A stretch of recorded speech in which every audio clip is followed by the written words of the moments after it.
Hello, you are watching English with cockroach. ये हमारा words का सीरीज है। मैं हर एक वीडियोस में तीन तीन वर्ड्स लेके आऊँगा और उसका सिनोनिम्स लेके आऊँगा। साथ ही साथ उस वर्ड्स को किस तरह से यूज़ किया जाता है ये भी बताऊँगा आपको मीनिंग के साथ, क्योंकि आप जानते हैं, डू यू नो एवरीवन, क्योंकि इंग्लिश में वर्ड्स काफ़ी इंपॉर्टेंट होते हैं और उसका यूज़ करना भी बहुत ज़्यादा इंपॉर्टेंट होते हैं। सो हम लोग देखेंगे इसमें meticulous, ambiguous or resilient. Yes, everyone. Once again, meticulous, ambiguous and resilient. One by one करके हम इसका यूज देखते हैं कि किस तरह से हम इसका यूज कर सकते हैं।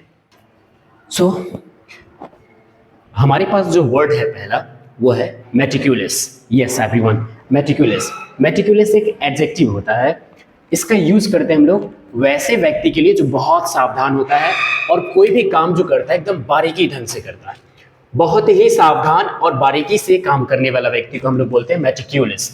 Very careful and paying attention to every detail and every work. For example we can say that she is meticulous in her work.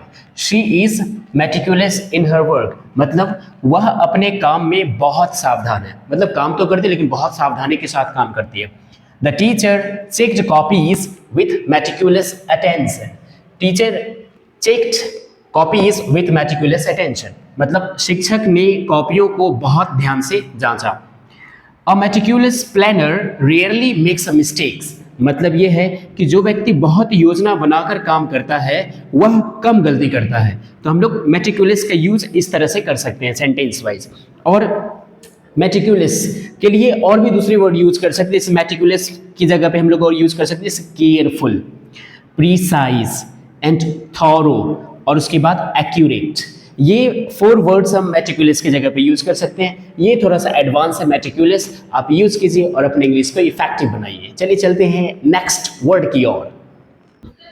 Next जो वर्ड है हमारे पास वो है एम्बिग्यूअस। इसको बोलेंगे एम्बिग्यूअस। ये भी एक एडजेक्टिव है। समथिंग दैट इज अनक्लियर और has more than one meaning मतलब एक वैसा चीज जिसके पास बहुत ज्यादा मीनिंग हो, मतलब समझ में ही नहीं आए जो चीज मतलब अनक्लियर हो, तो उस सेंस में हम लोग यूज करते हैं एम्बिग्यूअस का, जिसको बोल सकते हैं अस्पष्ट या जिसका अर्थ साफ ना हो। जिसका अर्थ साफ ना हो उसके लिए हम लोग बोल सकते हैं कि एम्बिग्यूअस है वो।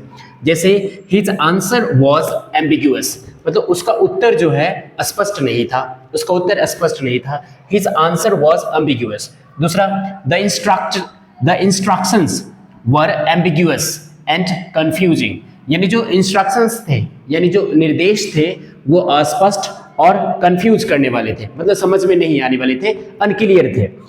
Yes everybody. नेक्स्ट जो एग्जांपल है हमारे पास वो है avoid using ambiguous language in exams मतलब परीक्षा में अस्पष्ट भाषा का प्रयोग ना करें, मतलब लिखे तो क्लियर लिखे। तो इस एम्बिग्यूअस की जगह पे हम जो दूसरे वर्ड यूज कर सकते हैं वो हमारा सिनोनिम्स होता है, जैसे कि अनक्लियर, वेग, कंफ्यूजिंग और डाउटफुल। इन सारे वर्ड्स का यूज कर सकते हैं हम लोग एम्बिग्यूअस की जगह पे। तो अभी देखा हमने एम्बिग्यूअस। चलिए नेक्स्ट वर्ड्स की ओर चलते हैं। सो गाइस, हमारे पास जो नेक्स्ट वर्ड है वो है रेजिलिएंट। ये भी एडजेक्टिव है। देखिए इसका यूज करते हैं able to recover quickly from difficulties यानी वैसे व्यक्ति जो डिफिकल्टीज से तुरंत रिकवर हो जाए या जो मजबूत मन वाला होता है उसके लिए हम लोग रेजिलिएंट का यूज कर सकते हैं। कठिन परिस्थितियों से जल्दी उबरने वाला व्यक्ति या मजबूत मन वाला व्यक्ति उसको हम लोग बोलते हैं रेजिलिएंट, जिसे बोलते हैं मेरा दोस्त रेजिलिएंट है। जैसे for example children are often resilient after failures मतलब बच्चे जो होते हैं बच्चे असफलता के बाद जल्दी संभल जाते हैं। तो हम लोग बोल सकते हैं children are often resilient after failures. So here resilient. She remained resilient during hard times मतलब कि कठिन समय में भी वह मजबूत बनी रही, रेजिलिएंट रही वो कठिन समय में भी। She remained resilient during hard times. A resilient person never gives up easily मतलब दृढ़ व्यक्ति आसानी से आसानी से हार नहीं मानता है। दृढ़ व्यक्ति आसानी से हार नहीं मानता है। अ resilient person never gives up easily. Resilient के अलावा हम और भी वर्ड यूज कर सकते हैं, वो है हमारा स्ट्रॉन्ग, टफ, फ्लेक्सिबल और determined. We can say that determined. Determined, या of course everybody. So in 3 words का आप यूज कीजिए, उसके बाद अपने इंग्लिश को इफेक्टिव बनाइए। या if you like this video please subscribe my channel. Yeah, bye bye, take care, have a nice day, and keep learning, have fun.